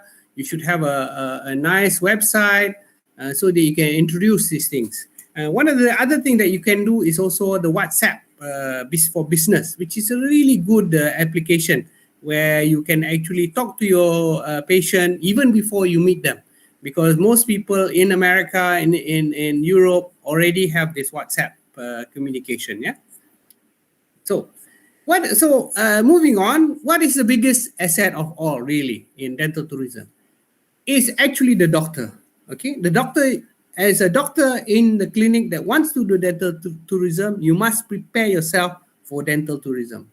And how do you do that? The way to do that is to prepare yourself to learn the language, and English is the lingua franca. That means that you must be very proficient in English. You must talk clearly in English. If you can't, if you feel that you are not very well versed in English, take some courses. Talk about communication in English. Yeah, you must have good chairside manners. How do you present yourself? Regularly in countries like in New Zealand, Australia, it is customary for doctors to come out and greet your patient from the reception, and you bring them in. So those are the things that you may want to adapt so that you can actually make your patient feel more comfortable. Learn how to small talk. Yeah, learn about personal grooming as well. You can't be looking like like a doctor. You must look professional. And learn about empathy. How you pre-warn the patient, making sure that they are comfortable. So empathy is very important when you want to do dental tourism. And learn about the art of negotiations, because these patients do come from a country where they find that the prices are very high. So it doesn't mean that you can overcharge them, but at least get them a reasonable price, which is slightly less than what they are offered in their country. Mind you that a lot of the dental tourists who come to Malaysia or any of the countries in our region are not from the professional groups. They are usually people who are in retails. A lot of them are plumbers, bricklayers. So don't look down upon them, because even though maybe their education is not that high, but as you know, these patients are economically quite well and stable, because blue collar in these countries actually make a lot more than people in the white collar. So prepare yourself with knowledge and clinical skills. Yeah, that means good restorative dentistry. You may want to go into short courses. If you are a GP, you want to go into short courses to do implants, to start to do orthodontics, simple orthodontics, and of course, education is always the key to success. So I just want to show you some videos which I have done, where we within our group under the benchmark dental education. The World Great Recession is upon us today. There are many dental schools with young graduates who are coming out into the field of private practice. They are doing the same things day in, day out. Fillings, drillings, and extractions. Are we doing the same things? Can we compete with more clinics popping up like mushrooms in our hometowns? Should we open longer hours and reduce our fees? Should we compete in the race to the bottom? There must be another way. The future of our profession is in our hands. We must take control of it. As dentists, how do we ensure that our career is future-proof? The key is continuous education. Orthodontic training would be something that may be necessary to complete your dental portfolio to become the complete dentist that you were destined to be. Come and join the revolution. The American Affiliated Clinical Orthodontic Training Program is the way forward. It is a didactic, clinical-oriented program with one-on-one clinical tutorials, a 1.5-year study day modules, a once-a-month session with clinical demonstrations and referencing. So a lot of technology goes into this, yeah? So we like UiTM also, we have some links with New York University. The largest dental school in the United States and the second oldest in the world.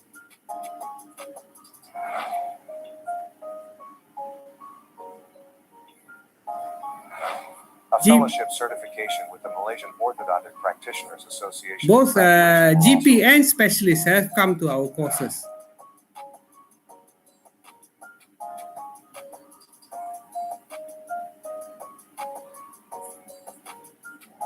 Don't wait.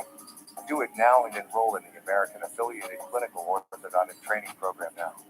Hurry, as places are very limited. Okay, so you have to prepare to learn, unlearn, and relearn. As my dear old professor, who is now the Deputy Dean of the Otago University, Professor Tom Cardos, he's come to Malaysia, become external examiners for quite many times. He says that half of the things I thought you were lies.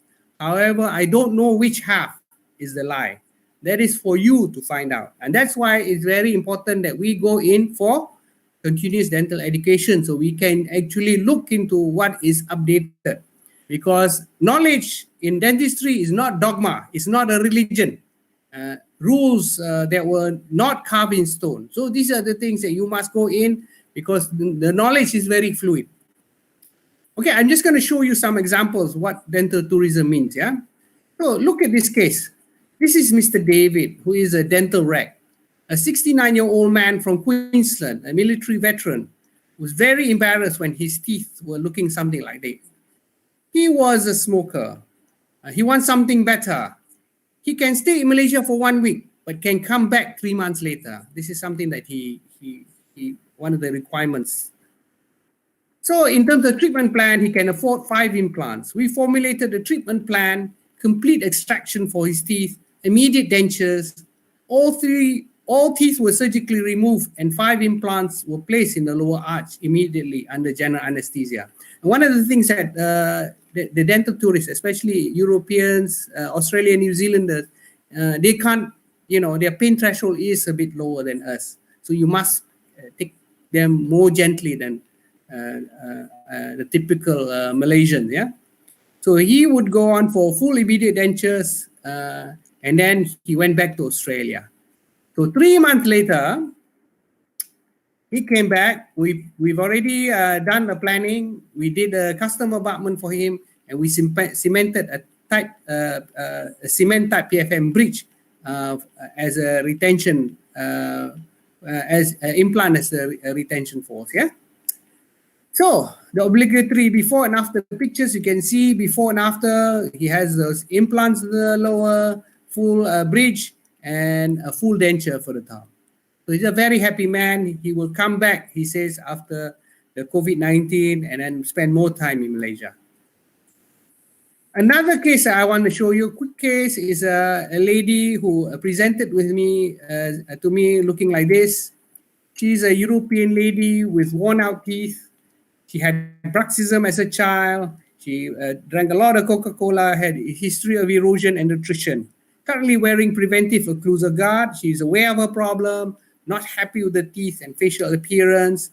She came to Malaysia and only had 3 weeks in Malaysia. So what we do is something that is different, we try to do something different. So the challenges here is the complex restorative treatment, high expectation in terms of function and aesthetic, high and precise laboratory requirement, and absolutely fast turnaround time because her plane is waiting for her to go back. Okay, the solution is digital dentistry, digital simulation of the case to show the patient. So we show them, to excite them, we show them the simulation, present the workflow, and we assure her that we should have a higher turnaround time and of course a precision outcome. So this is how I present in my clinic, how I set up the clinic for digital dentistry. A big screen in the front, a computer on the side. I have somebody with me, we call him a dental pilot. I have my assistant, and we work together to get the scan. Yeah. So that case, we did it at 10 o'clock in the afternoon, 2 hours prep. We then at 12 noon immediately sent to the lab for processing via file transfer protocol, any specific ones that you can use. The technician went straight to work and he designed only within 20 minutes. So then after 20 minutes, the file is sent back to me, the finalized design in 45 minutes. Yeah. So I inspected it at around lunchtime while I'm watching Netflix. Okay. So this is something that we can always do. Yeah. So at 2 p.m. he's ready. The finalized the design and approved. The crowns are then milled. This will take about 45 minutes to actually mill. Once milled and inspected, it is then sintered in an hour cycle overnight. Yeah, it is then shaded and glazed early the next day. Yeah, okay. So 3D printed model also produced as reference presented back to me by 10 a.m. The next morning, and then we can actually deliver by 12 p.m. the next day. This was repeated 3 times within the 3 weeks. We finished this case within around 10 days. So that's the difference. Yeah? The difference is clear. The increasing of confidence of the patient was immediate. The turnover time of 10 days was achieved. The quality was excellent. Okay. The digital dentistry was successful, and this is the way forward in dental tourism. Okay, you can see the difference that teeth makes. I did not do orthodontic surgery for this patient. I just made the teeth better. And this lady went back. She then started a family. She never looked back. Yeah. So in conclusion, new challenges in the horizon for the young dentist. So dentistry in the 1990s, 2000 is no longer applicable for you in your generation. So you need to redefine the dentistry that you practice tomorrow. And it starts today, okay? Dental tourism would be great opportunity for young dentists to grow and prosper. Opportunity of global cooperation is always there. Now, the new phenomenon is they know that I'm doing a lot of dentistry for people who are coming from Australia and New Zealand. Now the surprising thing is that the dentists in Australia and New Zealand are referring me cases. So I can do some of the more complex work like surgical, sinus lift, orthodontic surgery. And once I have done the work, I then send the patient back for them to do the aesthetic work. So we must, of course, educate ourselves, innovate, and of course, we must celebrate. Celebrate dentistry. Celebrate the 21st century dentistry. And how do you do that? You go to global conferences. You go to places like where I am there. I'm in Santa Barbara. We go to South Africa. We go to Japan. We learn from these people. People like Sugawara in Japan. What was that? Who was that? Renke in South Africa. So here I am in Santa Barbara, and of course Dr. Ganson in Santa Barbara, and so many people who are there. Those are the people who are the pioneers in techniques, technology, and of course I forgot about NYU. And so there are many people in NYU you can learn from. So I would like to thank people, especially those doctors, my pillars, my faith to them at KPF Dental. I saw my Amir just now show the row of dentists. I have to show my row of dentists as well here. Okay. And I would like to thank Mr. Amir Faizal for his invaluable technical skill. Thank you, my technical team. Without them, they are also my pillar. Without them, you can't get the world-class restoration that I have today. I also like to thank the team in Benchmark, Myra, the Benchmark Dental Education team, and Dr. Kati Ravan. We are world travelers. We go to places like Cambodia, like San Francisco on your right, and we meet some leaders in Malaysia to actually look into the future of dentistry. And there you can see the minister. We graduated in Switzerland under the clinical orthodontic training program, and that was a lot of fun. Okay, so I think I'll stop there. Thank you so much. Okay, I will go back to my program. Okay, that's it. So maybe we can have questions. People are still there. Sebagai seorang yang berpengalaman luas seperti Dr. Firdaus Hanafiah, ini adalah perkongsian yang sangat menarik dan membuka minda bagi para hadirin yang mendengar. Terima kasih saya ucapkan Dr. Firdaus Hanafiah yang sudi berkongsi tentang tips-tips dan pengalaman beliau. Saya pasti para hadirin yang sedang menonton webinar ini mempunyai soalan-soalan yang ingin diajukan. Dengan ini, saya ingin membuka ruang kepada para hadirin bertanyakan soalan.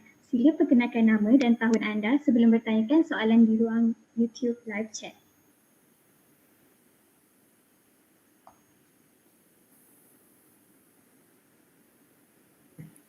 Dr. Hanafiah, ada soalan yang pertama.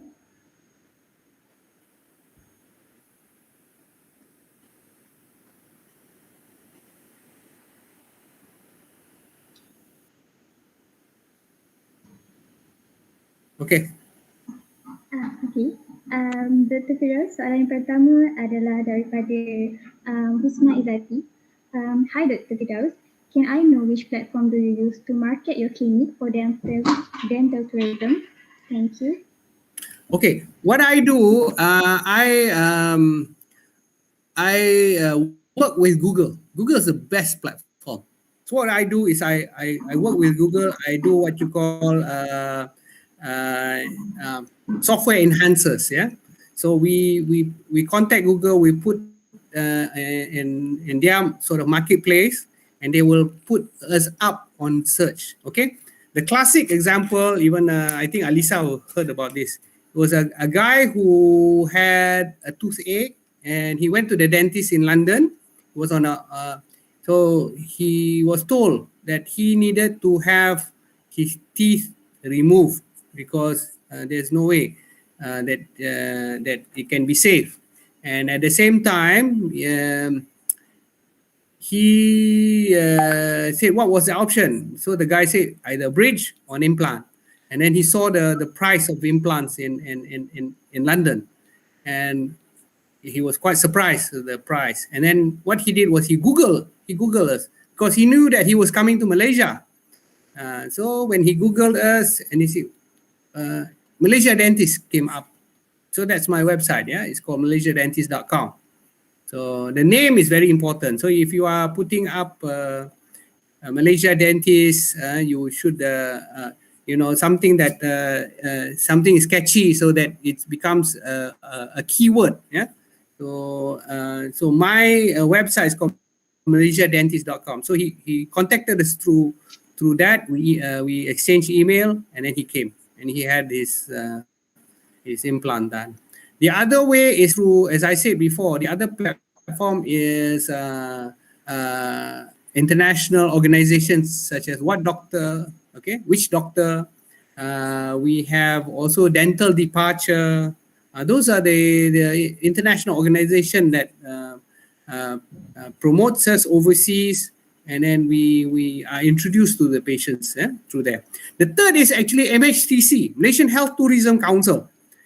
So I was engaged with the Malaysian Health Tourism Council. I went to Australia to present my clinic there.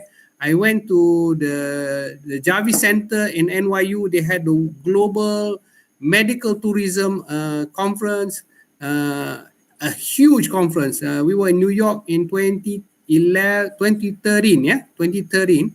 So it was a huge conference. We're talking about 50,000 people turning up in a single conference. So that was very, very interesting. I also have collaboration. I talk to people, especially in Iran. It's more academic. I go to Iran. I went to Tehran. I was introduced. It was very good because Ahmadinejad assistant was there. So it was the biggest conference that I gave a presentation to. There were about 3,000 dentists in that presentation, and they started to refer Iranian patients to us. So we saw quite a few Iranian patients in the late early 2010s. Yeah. Now the problem is that they have political instability and their currency has gone down, so they're not traveling much. And of course now, so that's why I said dental tourism is something that is practically non-existent at the moment. But you must always think ahead, 5 steps ahead. It's like playing chess. Yeah. Okay.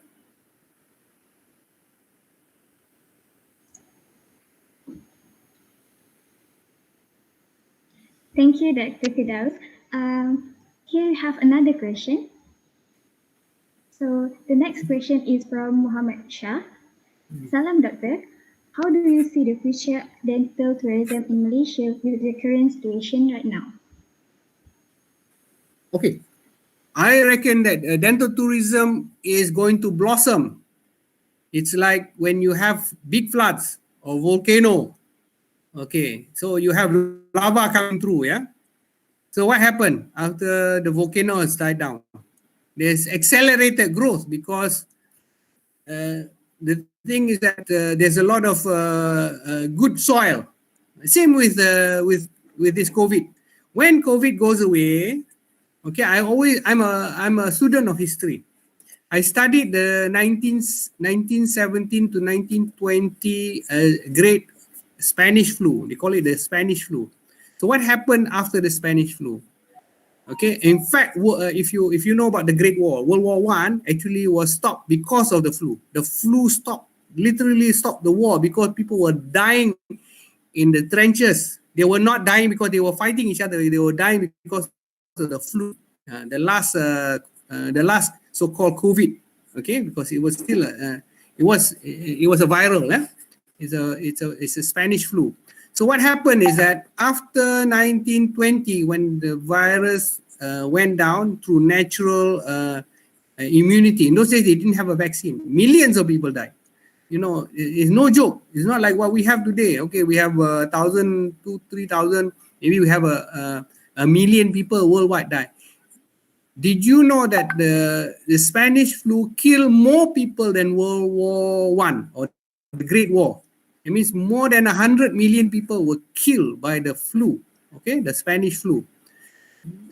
What happened is that there was economic growth, unprecedented in the history of the world. Between 1920 and 1930, the world grew at its fastest pace ever. So Malaysia or Malaya got rich because of that. Yeah, between 1920 and 1930, the Malaya became rich because of the good economy. So when you have a good economy, people will travel. When people travel, there will be a lot of dental tourists. Okay, as an old man says, when there's water, there's fish. When there's fish, there's food. Okay, there you go.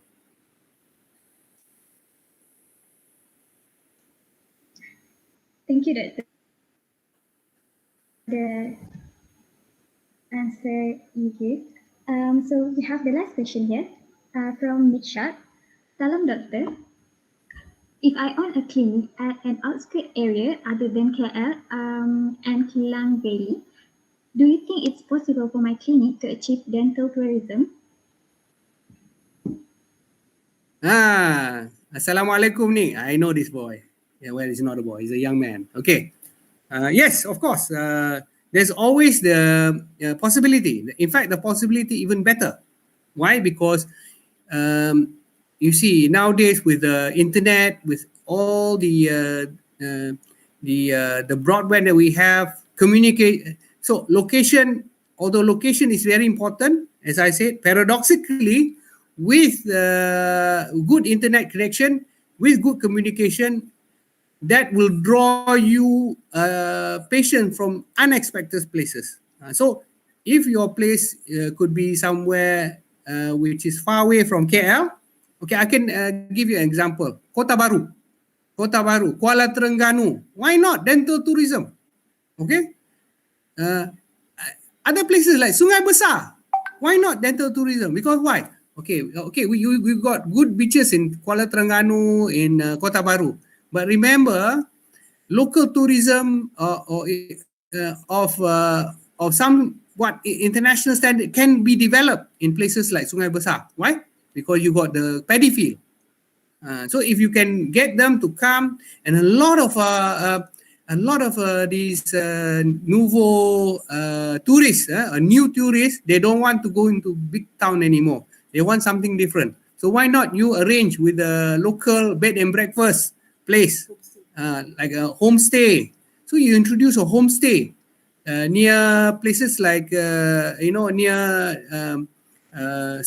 Sekinchan, where you have the sawah, and then if you are a clinic in Sungai Besar, why not? Then you can do the crown and bridge. You can still have the digital dentistry. Nothing to stop you because the broadband is good there.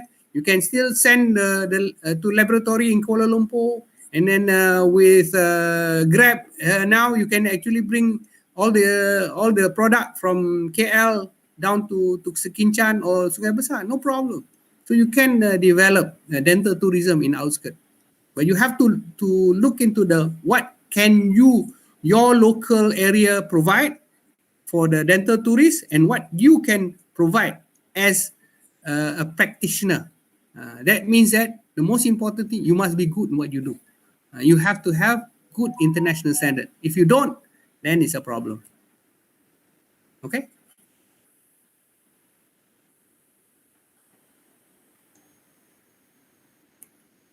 Thank you, Doctor, for the answer. Personally, I have been to those places you mentioned just now, Sungai Besar and Sinchan and such. I personally think it's such a good places to start a new business. Terima kasih. Itu sahaja soalan untuk session kali ini. Terima kasih atas soalan-soalan yang bernas diajukan sebentar tadi. Nampaknya masa mencemburui kita, kini tibalah kita di penghujung acara. Ribuan terima kasih diucapkan kepada para panel yang sudi meluangkan masa untuk berkongsi pengalaman dan strategi tentang private practice yang boleh membantu pelajar-pelajar dan bakal graduan yang tidak lama lagi bergelar Dr. Digi. Terima kasih juga saya ucapkan kepada yang berbahagia Profesor Datuk Muhammad Ibrahim Abu Hassan, Dekan Fakulti Pendidikan UiTM kerana memberikan sokongan penuh untuk melaksanakan program ini. Dan akhir sekali, terima kasih Profesor Badia Dr. Masrur Ali Ahmad dan pelajar di bawah bimbingannya yang mengurus dan menjayakan program Dental Homecoming sesi 4 ini. Sekalum apresiasi juga diucapkan kepada hadirin sekalian yang telah menyertai program ini dan meluangkan masa mereka untuk webinar pada hari ini. Di sini saya ingin memohon maaf anda tersilap atau terkasar bahasa sepanjang mengerarikan program ini. Para hadirin diminta untuk mengimbas QR code untuk pengesahan kehadiran dan maklum balas program. Jika ada soalan lagi, sila emailkan kepada email UiTM Dental Homecoming @gmail.com yang tertera di ruangan chat. Dengan ini, saya akhiri webinar series 5.0 ini dengan wabillahi taufiq wal hidayah. Assalamualaikum warahmatullahi wabarakatuh.